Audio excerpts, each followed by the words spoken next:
hizo la mejor cobertura. Y se encuentra con nosotros el corresponsal del periódico La Opinión en Los Ángeles y periodista del Diario de Nueva York, porque creo que lograste plasmar muchas de las cosas que quería leer, quería escuchar la gente, porque además, no lo digo yo, las invitaciones a diferentes trincheras, diferentes medios, unos de izquierda, otros de derecha, otros de no sé dónde. Estuviste por todos lados, mi querido Jesús García, y te agradezco mucho que regreses en este viernes por la noche a Sin Censura. ¿Cómo te va, Jesús? Un abrazo. Vicente, muchísimas gracias por esa introducción, te agradezco mucho y como te lo dije en la corte, un placer estar contigo cuando es posible, ¿no? Y me da muchísimo gusto que me sigan invitando y cuando pueda, pues por supuesto vendré. Si no me invitan, pues no, pero si me invitan y coincidimos en tiempos, aquí estaré. Oye, eso de los lugares de no sé dónde, híjole, no sé, eso no sonó muy bonito. No, es que supe que te invitaron hasta del Universal, pues, o sea, dije yo, ay, cabrón. Ya. No, estuvo muy buena ese debate, debo decir. Y también, lo digo públicamente. Mira, hoy puse un meme de que así quedé como porque me golpetean por todos lados. Porque después de la cobertura, bueno, yo he estado trabajando las cosas que regularmente trabajo, que es cobertura política estadounidense para latinos y cosas de inmigración y cosas de relación Estados Unidos-México. Y evidentemente la gente pues está como habituando también a ese tipo de cobertura del que yo pues básicamente me enfoco prácticamente durante mi trabajo central, por así decirlo, ¿no? Entonces, ha habido muchos temas que han sido polémicos, a la gente no le ha gustado, algunos sí, etcétera, etcétera, y he tenido bastantes, digamos, golpeteos, pero una de las cosas que la gente también señalaba era, pues que me veía en diferentes medios, incluso estuve haciendo colaboración con unos podcasts para Reforma que me invitaron. A Reforma le tengo mucho cariño porque yo trabajé ahí muchos años y no tengo coincidencias en muchas cosas, pero tengo otras coincidencias también y siempre va a ser mi casa de algún modo. El Universal me invitaron amablemente y las condiciones como se dieron para mí fueron considerables y bien y se me trataron muy bien. Obviamente el debate se puso álgido porque pues era un debate de un tema complicado que era Genaro García Luna, pero finalmente ellos fueron muy respetuosos también en la apertura del diálogo y lo cual me parece que como debe ser, no tenemos que coincidir en todo. Y lo mismo lo hemos tenido tú cuando estuvimos en la corte, en cosas que en algún momento quizás no coincidimos o teníamos perspectivas distintas. Pero así es cuando haces periodismo, así es las cosas. Hoy mismo en la tarde tuve un diálogo con un colega que hablábamos del tema también del juicio y también entendía sus perspectivas y sobre todo las perspectivas, este colega viene de México, entonces él tenía mucho lo que estaba pasando en México con este proceso y la verdad, aunque yo tenía, digamos, la percepción y viendo los medios como estaban, es difícil vivirlo directamente en México porque, bueno, está en la opinión pública, la gente lo habla en la calle, entre los amigos, etcétera. Digamos, el tema estuvo más inmerso en la conversación, incluso familiar, ¿no? Entonces, es distinto. Entonces, tener esa perspectiva a mí también me ayuda para entender por qué la gente estaba diciendo lo que estaba diciendo, no justificarlo, pero sí entender de algún modo que, bueno, que hay mucha desinformación y es muy difícil. Por fortuna, otros colegas que tú también viste acá, pues hicieron un gran trabajo, la verdad, y conocí gente maravillosa también, gente con la que nunca había trabajado de cerca, hicieron un gran trabajo. Ellos, bueno, llegaron, no todos todo el tiempo, algunos cubrieron gran parte del juicio, pero hicieron la verdad, digamos, ayudaron también a reducir toda esa desinformación que se estaba dando. Claro. Que al final sigue rodando, ¿eh? O sea, honestamente me parece todavía irrisorio que sigan cuestionando, o sea, ¿por qué puros testigos y no hubo pruebas? O sea, con ese tono de no hay ninguna prueba, no pueden decir que es culpable sin pruebas. Bueno, te tengo una mala noticia. A ver, dime. No, que Raimundo Rivapalacio, se lo expuse al presidente en mi última participación en la mañanera esta semana, escribió Raimundo Rivapalacio, o sea, tú, ¿cuántas veces dijiste, a ver, es evidencia si el juez Brian Cogan define que los testigos, las declaraciones, etcétera, etcétera, etcétera. Dice Raimundo Riva Palacio, testigos de oídas que reconocieron haber mentido en sus testimonios en la corte, que inventaron reuniones en donde no estuvieron o apuntaron lugares que no existen, fueron suficientes para encontrarlo culpable de todos los delitos que le imputaron, pero no para convencer a muchos de su culpabilidad. Dice, ¿es cierto que recibió sobornos del Cártel del Pacífico? Realmente no se sabe porque nunca se mostró ninguna prueba de ello. ¿Protegió al Cártel del Pacífico? Tampoco hay evidencia. Y dice, lo declararon culpable no a partir de las pruebas, sino porque la narrativa de los fiscales superó a la de la defensa. Dice, a los fiscales estadounidenses no les importan las evidencias, sino meter a la cárcel a quien le pusieron el ojo, para lo que solo necesitan una buena historia oral que convenza a los jurados. A mí me parece una falta de respeto para las audiencias, los lectores de personajes como Raimundo Riva Palacio, y por eso te invité al programa hoy, querido Jesús, porque de alguna manera tendrás tu opinión a la distancia y no necesariamente para echar a la hoguera a Raimundo Riva Palacio, que es el perfecto ejemplo de lo que estoy diciendo. Mira, pero bueno, ahí te la dejo de tarea. Mira, lo que él dice es que yo no digo que esté mal que la gente externe su opinión, pero que señale eso, esa es mi opinión, yo opino esto, no que consideres y con base en tus datos, que no son datos, sino que es tu opinión, intentes convencer de algo, desfasando de la realidad. Hoy le decía a este colega, le digo, mira, yo te puedo dar muchas teorías, pero son estas teorías que yo te las doy aquí en el café, o sea, podemos platicar y desatar teorías de qué puede pasar después, y las cosas que están haciendo, si se hizo mal, si se hizo bien, o sea, en cosas, pues, pero son pláticas entre amigos, entre colegas, pero no es algo que yo creo que es pertinente ni es responsable, me parece, bueno, yo no lo haría, publicarlo y hacerlo como un dato duro, considerarlo un dato duro como un hecho de facto, ¿no? Porque no solamente habla de tu desconocimiento de los procesos judiciales en los Estados Unidos, sino también habla de este resentimiento, ¿no? De algún modo que tienes porque no se dio el proceso como tú hubieras querido que se diera, ¿no? Si es tanto, porque es clara la defensa que tú estás teniendo de un personaje, es obvio que quisieras que hubiera sido el resultado de una forma distinta, porque desde el punto de vista, pues las pruebas no eran suficientes. Entonces, el tema está ahí. A mí me preguntan mucho, me hacen mucho esta pregunta. Es decir, a ver, Jesús, honestamente tú no hubieras querido ver un video, y lo he dicho en todas las entrevistas. Yo hubiera querido ver videos, audios, y yo hubiera querido ver un documento, ¿sí? Pero con eso yo no estoy descalificando la estructura, estando ahí todo el juicio, Vicente, tú sabes que estuve todo el proceso, no solo estuve todo el proceso, cubrí todo el proceso desde el 2020, que empezó a estar García Luna, seguí todo el proceso tras bambalinas, o sea, vi la evolución de todo, cómo se fueron dando los pleitos judiciales, uno tras otro, detrás de bambalinas, cómo se fueron metiendo las mociones, qué decisiones tomaban y hasta dónde iban cada una de las cosas. Entonces, puedes tener como la película un poco más completa. Y digo, creo que puedo sentirme orgulloso de eso, de tener una, al igual que otros colegas, que fueron muy pocos los que hicieron el trabajo desde 2020, tienen la película completa. El juicio fue una parte de esa película completa.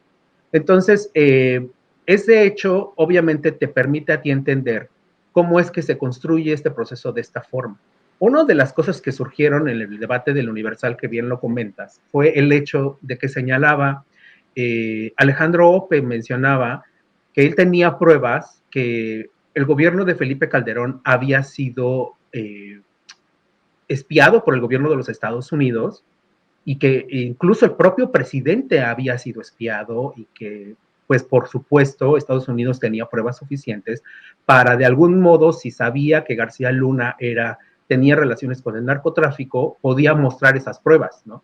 Entonces yo le explicaba, le digo, mira, yo no sé eso, yo no sé, a lo mejor tú lo sabes si tú tienes información habiendo trabajado en el sistema, yo no lo sé, pero si es así, un juez federal estadounidense difícilmente le daría a gobierno de Estados Unidos la salvedad para poder espiar al presidente de México de esa forma tan cínica y a un personaje de gabinete de ese nivel que era García Luna.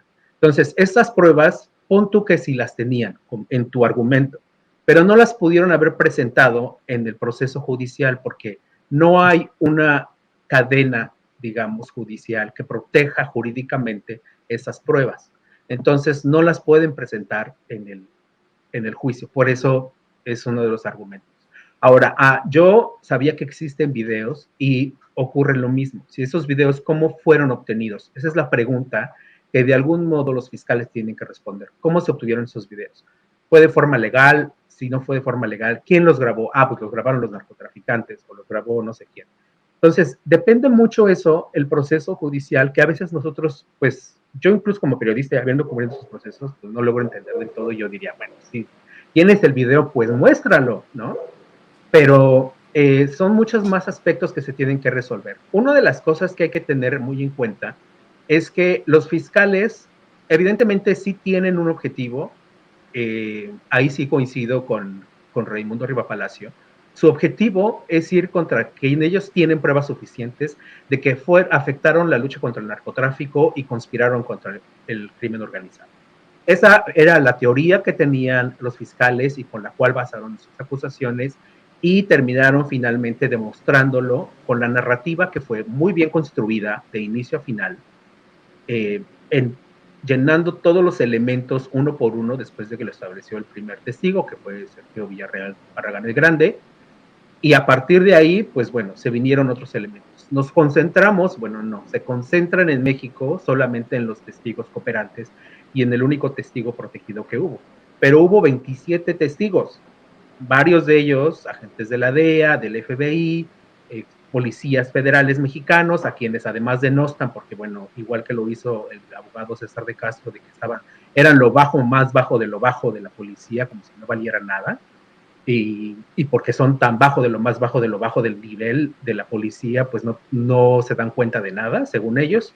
Pero bueno, ahí está. O sea, era parte del proceso y yo creo que desestimar todo eso está bien, o sea, un poco para sacar el coraje, la decepción, pero escribirlo como un hecho, como algo fáctico, no sé, a mí, bueno, es algo que yo no haría.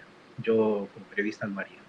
A lo mejor haría una columna donde explicaría con ciertos elementos, ¿no? Hacer un análisis jurídico ayudado por algún fiscal especializado en el proceso, que me ayude a explicar ciertos elementos y por qué yo creo que debió ser de esta forma, ¿no?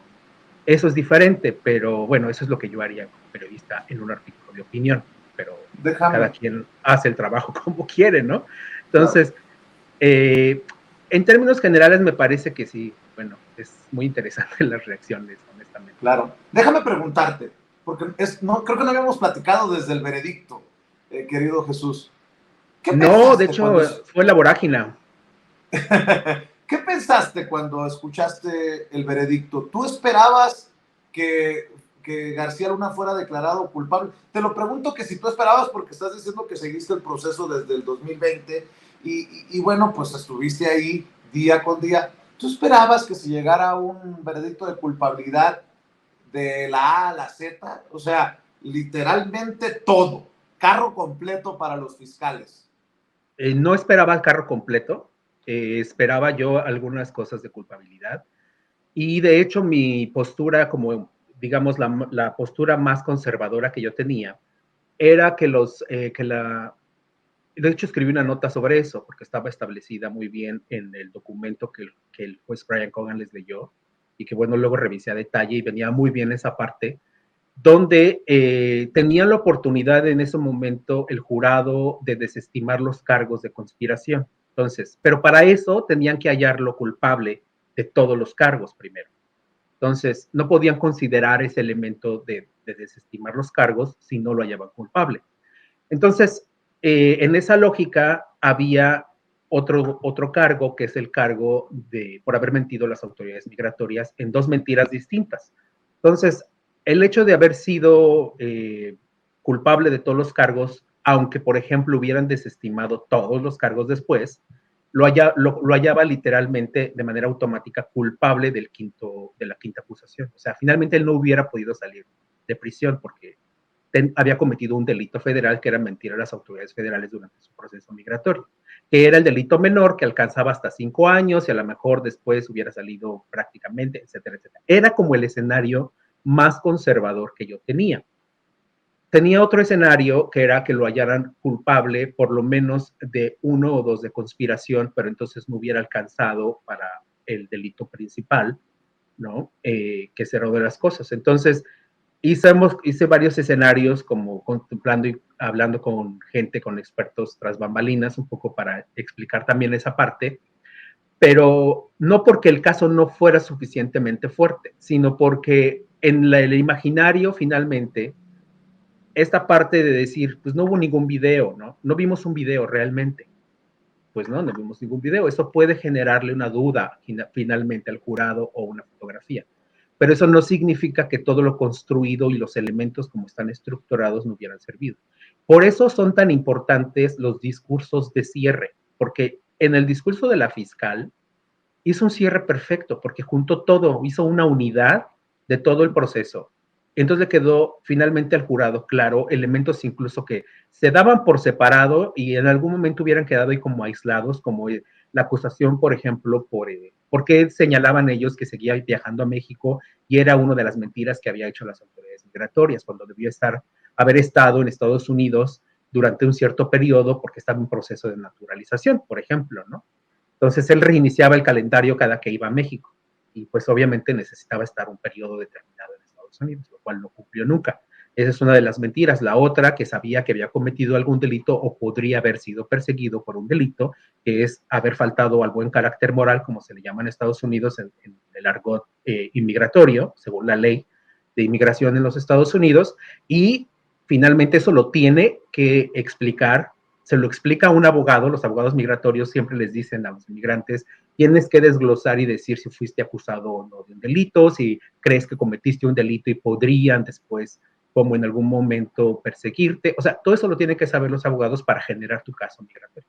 Entonces, en este sentido, pues, todo eso se demostró, pues, finalmente, y como decía, todo quedó muy bien explicado por los fiscales, y luego César de Castro sí logró cierta empatía, pero luego la fiscal Erin Reed volvió a traerlos, digamos, como a la base, ¿no?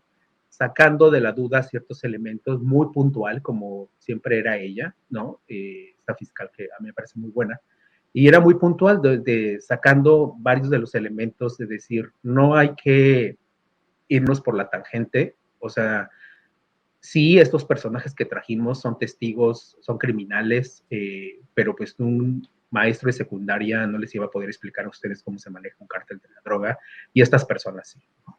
Y no solo eso, sino cómo estas personas fueron ayudadas por el acusado, ¿no? Directamente.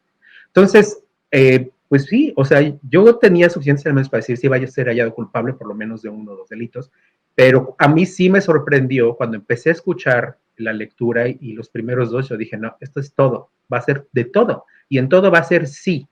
O sea, yo cuando iba llenando mi mi hoja de cargos que tenía impresa, ya la iba llenando, sí, me sorprendí. O sea, la verdad es que sí me sorprendí que fueran todos de jalón, así de. Entonces, sí tenía yo esa perspectiva. No la decía antes porque no quería como ensuciar mi propia cobertura, ¿no? Y decir, este cuate Claro, ya está claro. marcado para allá. Oye, Pero Jesús, esta pregunta se la hice al presidente Andrés Manuel López Obrador. ¿Y ahora qué? Desde nuestra perspectiva, lo que escuchamos, que no es necesariamente lo que se ha visto, escuchado en las coberturas, en los medios tradicionales, sobre todo en México. ¿Y ahora qué? Escuchamos desde vínculos de medios de comunicación manchados de presunta corrupción. Escuchamos desde la clase política mexicana manchada de presunta corrupción. Escuchamos cómo en 2 sexenios, el de Vicente Fox y el de Felipe Calderón, este señor hizo y deshizo, y de acuerdo al jurado, de acuerdo a lo que nos deja este juicio, era el narco de narcos, era el líder de una empresa criminal continuada. sí, bueno, una empresa continua. La acusación es liderar una organización criminal en forma continua. Entonces, eso se marca porque él lideró prácticamente un minicártel desde el gobierno federal, estaba en la AFI y después en la Secretaría de Seguridad Pública, que fue donde obtuvo mayor poder finalmente, porque era ya a nivel gabinete. Entonces, sí, o sea, en definitiva, lo que se mostró sobre México, y yo lo dije varias veces y lo escribí, No es nada alentador, honestamente, el tema de la corrupción y el problema con la persecución de estos tipos de delitos en el sistema judicial es mucho todavía que se nos queda de ver en México y sobre lo que sí se tiene que trabajar muy fuerte. Como lo señalé igual otras veces, esto debería ser un parteaguas de verdad para cambiar la estrategia que se tiene sobre el trabajo. Digo, ya hubo un cambio de estrategia, pero como ver que realmente se está funcionando o no, ser autocríticos y avanzar. O sea, es decir, es el momento para hacerlo. Ya tuvimos esa forma que nos mostraron en una corte, lo que es México a nivel federal, estatal y municipal, desde el gobierno, desde el crimen organizado. Es decir, en dónde estamos parados y no queremos tener esa imagen siempre sobre México. No creo que los mexicanos la quieran tener siempre. Entonces, creo que es un parteaguas y sí, quienes nos representan en México, digo nos representan porque aunque yo soy inmigrante, yo sigo siendo mexicano y aunque tengo doble nacionalidad, yo sigo siendo mexicano. Entonces, nos representan porque yo sigo votando. Entonces, sí debería haber un cambio importante en cuanto a las políticas y reconsiderar por varias razones. La primera, por la gente en México. Y la segunda, porque no quieres que un problema como este te crezca a niveles como ya está pasando ahora con los republicanos. No sabemos qué va a pasar en 2024 en Estados Unidos. El presidente Joe Biden no tiene la popularidad que se requiere necesariamente para la reelección, no está al nivel popular que se requiere para ganar la elección. Obama, teniendo la popularidad que tuvo, le costó trabajo la reelección y Joe Biden, honestamente, le va a costar mucho más trabajo. No hay un personaje demócrata que le supere en ese sentido. Digo, todavía estamos, por fortuna, ciertamente tempranos, pero en el caso de los republicanos, Donald Trump sigue muy fuerte. Lo único que podría detenerlo es un proceso judicial o alguna acusación, que tiene muchas abiertas, pero hasta el momento ninguna realmente ha sido efectiva. Y el otro es Ron DeSantis, el gobernador de Florida, que resultó todavía hasta yo diría más extremista que Donald Trump en muchos sentidos, ¿no? Entonces, ese es el escenario real en Estados Unidos. ¿Y por qué lo pongo así? Porque al presidente López Obrador ya no le van a tocar ellos. Les va a tocar, no sé si sea Claudia o no sé si sea Marcelo Ebrard, a quien sea que vaya a entrar al gobierno, o no sé si la oposición logre posicionar a alguien importante, le va a tocar estos personajes que yo creo que podrían ser mucho más difícil en la relación con México. Entonces, y el tema del fentanilo está creciendo mucho. Es un tema que sale en todas las reuniones bilaterales. Sea de una reunión económica, fentanilo, sea una reunión de inmigración, fentanilo. O sea, ya es el tema prioritario para Estados Unidos. La reunión del G20 es sobre cómo van a ser las siguientes estrategias contra el crimen organizado. Lo vimos con la reunión previa, que son los cancilleres, donde estuvo el canciller Marcelo Ebrard, y esa foto que subió y que lo subieron los dos prácticamente la misma foto, con Anthony Blinken, y el fentanilo es el tema, señalando cuál es la estrategia. Entonces, esto debe ser un parteaguas para México realmente hacer ese cambio, pero ojo, también es un parteaguas para México para exigirle también a Estados Unidos hacer más en contra del tráfico de armas, en contra también de quienes reciben la droga en Estados Unidos y detener a quienes las distribuyen. Porque si también no hubiera esas redes perfectas de distribución en Estados Unidos, pues también otro gallo cantaría, ¿no? También en la lucha contra el narcotráfico, porque todo es mucho México, México, México, desde hace muchos años, no solamente ahora, pero también debe ser Estados Unidos. O sea, sí, yo he escrito entonces sobre eso, sí debe hacer más trabajo la DEA, el FBI, sobre lo que está pasando en Estados Unidos con esto. Sí hace trabajo las policías locales y detienen pandilleros, etcétera, pero es insuficiente, ya vieron que es insuficiente.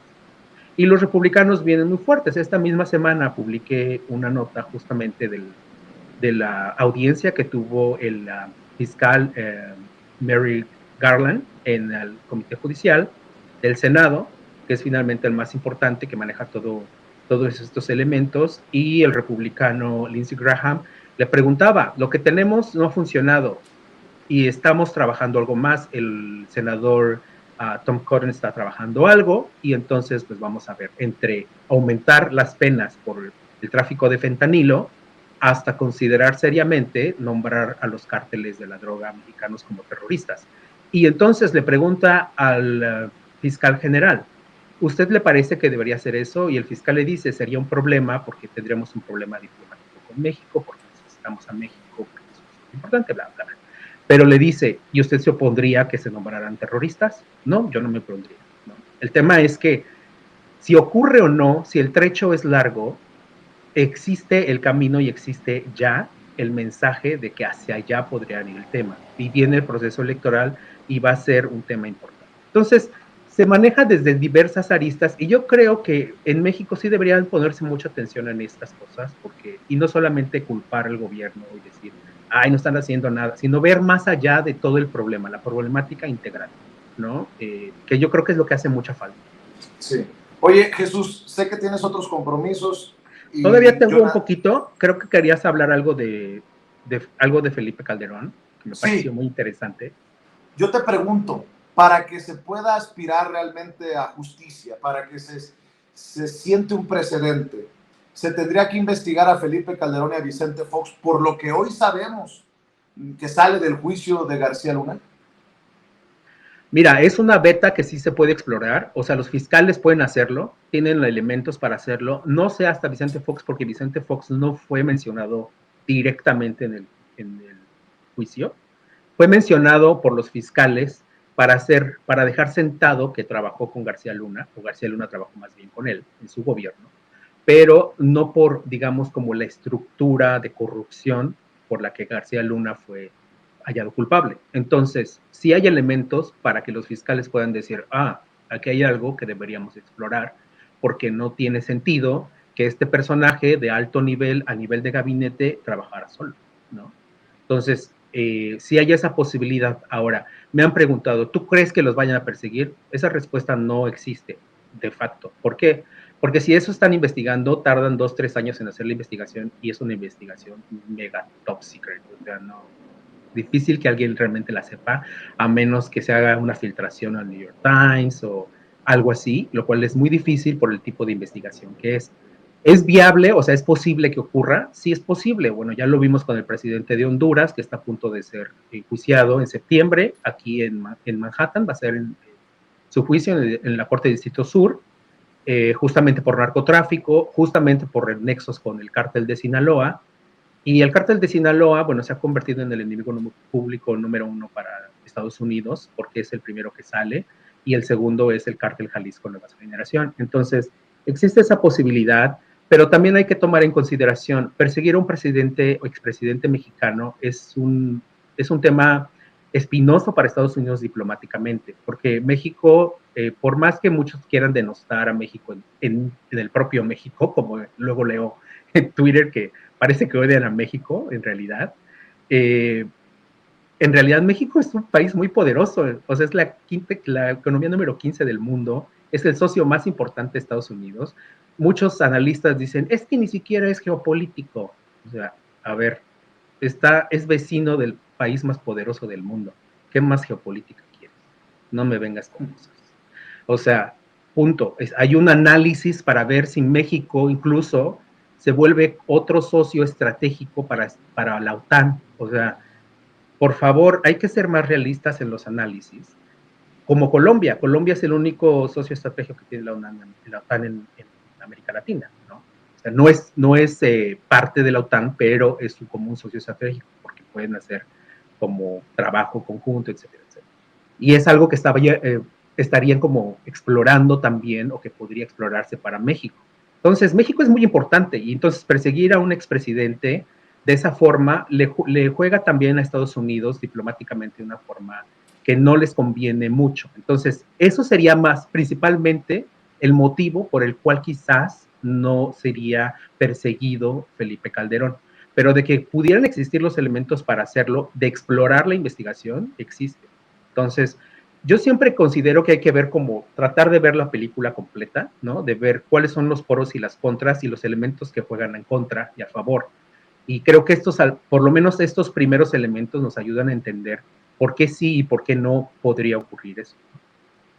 Y para cerrar, a la distancia, ¿cómo se ve esto de que el mismo día que declaran culpable a Genaro García Luna, le descongelan los bienes a su esposa Cristina Pereira en México?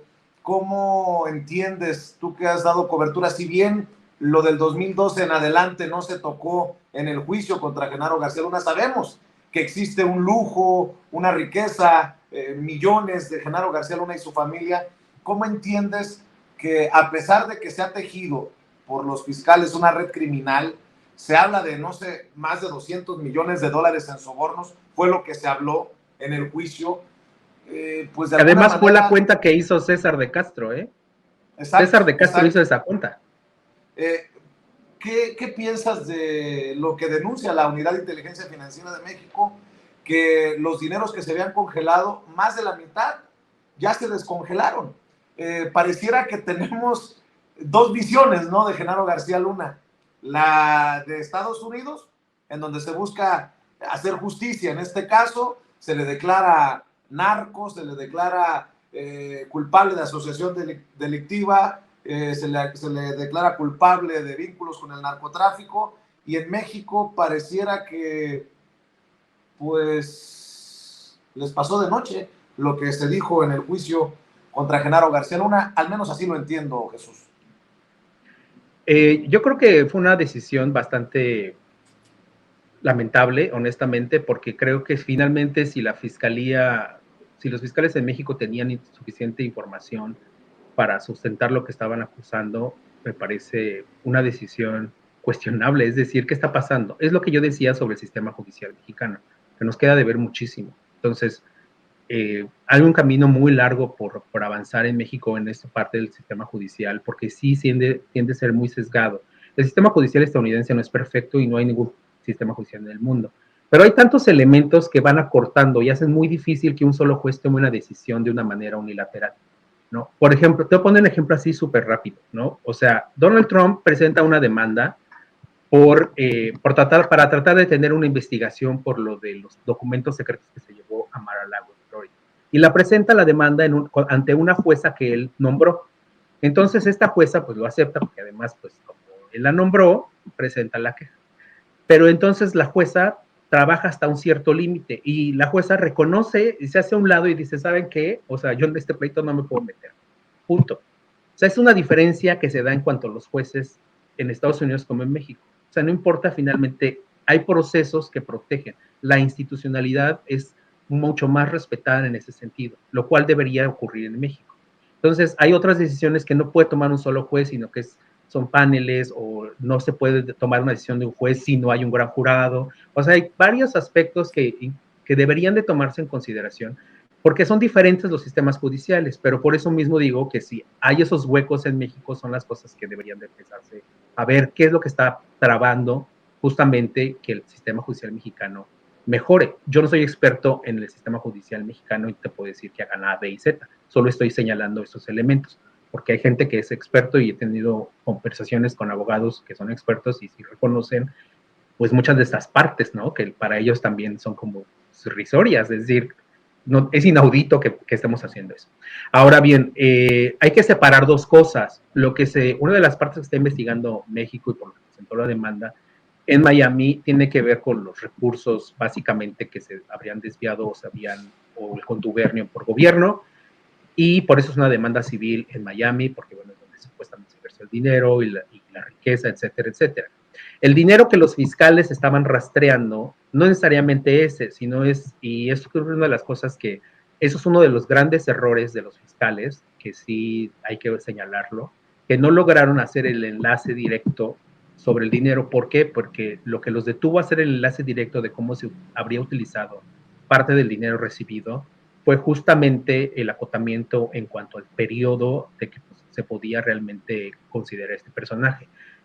Tú estuviste el último día previo a que el juez Kogan les leyera al jurado justamente todos estos reglamentos, este reglamento de un buen de páginas, creo que eran 60 páginas, eh, sobre las reglas de cómo tenían que hacer su decisión, tomar la decisión, y una de las partes, previo a eso, la fiscal Sarita Comatiredi quería presentar un testigo para señalar ese vínculo de decir si continuó su conspiración, etcétera, etcétera. Y el juez le dijo, pues no, con la pena, adiós, ¿no? Entonces, los fiscales, en mi teoría, esa es mi teoría, que sí tenían esos elementos, por eso habían hecho la investigación de 2001 al 2018, pero se tardaron en hacer el vínculo porque tenían que hacer esa conexión directamente. Sin embargo, la fiscal Erin Reed lo mencionó algunas veces y lo mencionaron en los documentos lanzar este cuestionamiento de decir, ¿cómo compraron o estuvieron acceso a una casa de $3.7 millones pagada en efectivo? ¿No? Y bueno, aunque hubo objeciones porque no se podía hablar de eso, el tema quedaba ahí, decir, sí. O sea, ¿cómo pues, quién tiene acceso a dinero en efectivo? $3.7 millones.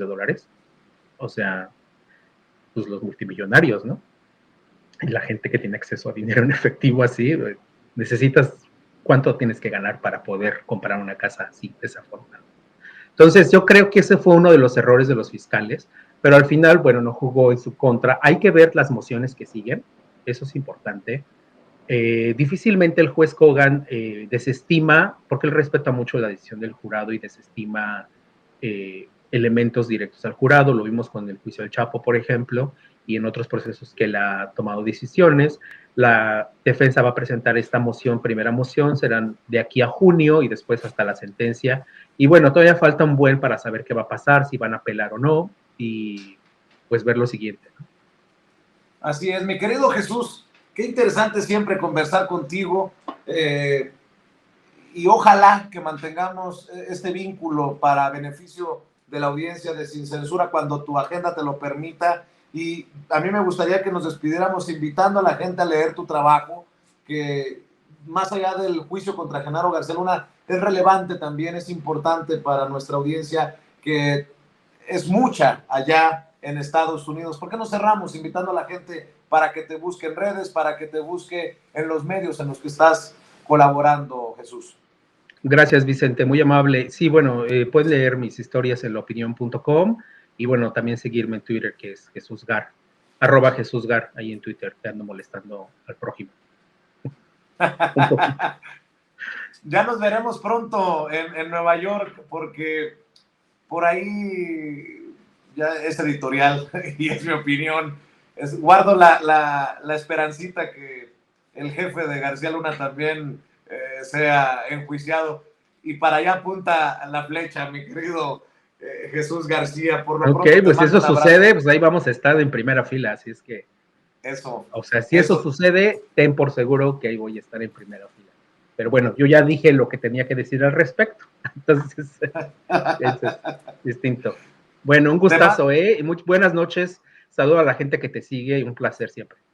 Te mando un abrazo. Es Jesús García, corresponsal del periódico La Opinión en Los Ángeles, periodista del Diario de Nueva York, hablando con nosotros sin censura. Amigos, amigas, regresamos en breve, pero mientras seguimos hablando sin pelos en la lengua, sin censura, usted puede suscribirse a nuestros 3 principales canales en YouTube.